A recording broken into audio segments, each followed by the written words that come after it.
Бәріңе сәлем, кино шолудың көрермендері. Бүгінгі шығарылымда комедиялық «Булли» атты фильмнің шолуын өздеріңізге ұсынамыз.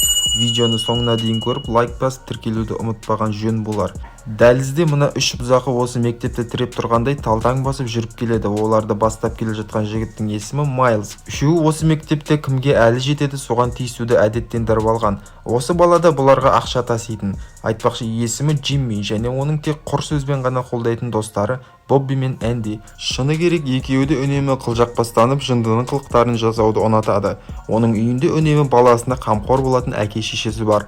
Мектепке барар жолда Джиммиді Майлз мен досы ұстап алып, осы жерде $100 ақшаны қойып таста деген әңгіме айтады. Әрине қалтасында көк тиын жоқ Джимми мұндай ақшаны бере алмайды. Осы сәтте оның екі досы келгенімен оған көмек бере алмай, Джиммиді жалғыз қалдырып кетеді.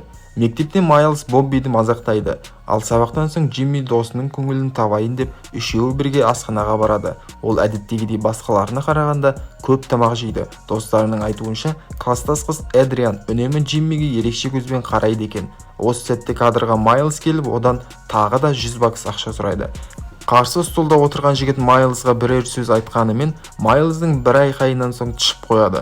Бірақ осы кезде оның братаны өзінің бар екендігін аңдап Майлзға түсіндірді, ал ол жай ғана тілін тістеген күйі кете барады. Мектептен қайтар жолда Джиммиге кезіккен бұзақылар қайта ақша талап етеді. Алайда Джимми бір тиын да бермеймін деп тұрып алады. Қызып кеткен Майлз жігітті итше сабап тастайды. Осы сәтте үйден бір шал шығып бұзақыларды қуып жібереді.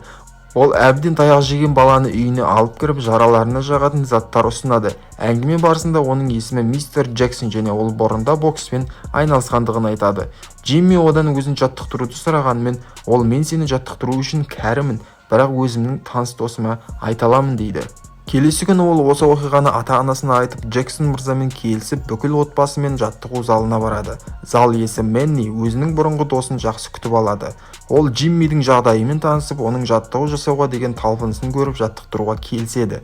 Екеуі бокспен айналыса кетеді, ал шеттен Джексон мырза бақылап отырды. Джексон мырза Джиммиға бір ұсыныс айтады. Оның айтуынша Джимми Майлзға ақшаны қайтару үшін біраз уақыт беруін және сол кезде $100 емес $200 беремін деп айт дейді. Ертесі күні дәл осындай сөздермен ол бұзақыларға сөйлейді. Әрине бұл ұсыныс оларға қатты ұнады. Бірақ та бірнеше күндерден соң оның спортқа деген мотивациясы өшті де қалды. Бұны байқаған Менни де Джексонға Джимми жаттығуға ынта қоймай және ол физикалық тұрғыдан нашар деп жігерлілік жағынан әлсіреген деп жеткізеді. Кешкі диалог кезінде бала Джексонға өзінің қатты шаршағандығын және қанша дайындалса да ештеңе шықпайтындығын айтады. Әкесі де ұлының ынтасын көріп, егер ештеңе шықпаса босқа уақытыңды құртпа дейді. Келесі күні мектепке бұл үшеуі де тағы да бұзақылар келіп, Боббиді ұрып кетеді. Джимми өз досын жұбатпақ болып бірер сөз айтқан еді. Бобби бәрібір ештеңе дұрыс болмайды деп жауап береді. Бірақ бұл Джимми әлі беріле қоймапты. Сабақтан соң жаттығуға көлікпен емес, велосипедпен барады. Жаттығу кезінде ол Менниді жерге құлатып та жібереді. Джимми жаттығуды бұрынғыдан 2 есе күшпен жасайтын болды және оның көрсеткіштері жақсара түсті. Асханада отырған кезде ол Эндиге өзінің бокспен айналысып бастағанын айтады. Осы сәтте столға Джиммидің жанына Эдриан келіп, оны кешкі кездесуге шақырады. Кешке екеуі жақсы араласып сөйлесіп кетеді. Оларға кешке келген Майлздың досы Эдди екеуі мазақтап прикол ұстайды. Ал бұл жігітке Джимми өзіне сенімді түрде жауап береді. Ал Эдди жанында достары болмағандықтан кетіп қалады. Джимми жаттығуға Эдрианды да әкеледі. Менни оған қыздардың бокспен айналыса алатындығын көрсетеді. Жаттығу кезінде Менни ережесіз жекпе-жекпен айналысатын жігіттен Джиммимен айқасуын сұрайды. Себебі Джимми кез келген жағдайға дайын болуы қажет еді. Майлзға ақшасын беретін уақыт келді. Джимми өзіне деген сенімділікпен бүгін Майлзды жеңемін деп жүр. Мектепке келгенде Майлздың достары оларға келіп, егер барлық ақшаны бүгін бермесең, достарын ұратындығын ескертіп кетеді. Мектеп әжетханасында Джимми мен жоғарғы сынып оқушысы Виннидің арасында біраз әңгіме болып, ол өзінің оқиғасын жігітке айтып береді. Винни оған бүгінгі кездесуіне сәттілік тілейді. Осы кезде есік артында бұл әңгімені естіп тұрған Эдди бұл хабарды Майлзға айтады. Және де бұзақылар өздерін сақтандыру ретінде мектепке братандарын шақырады.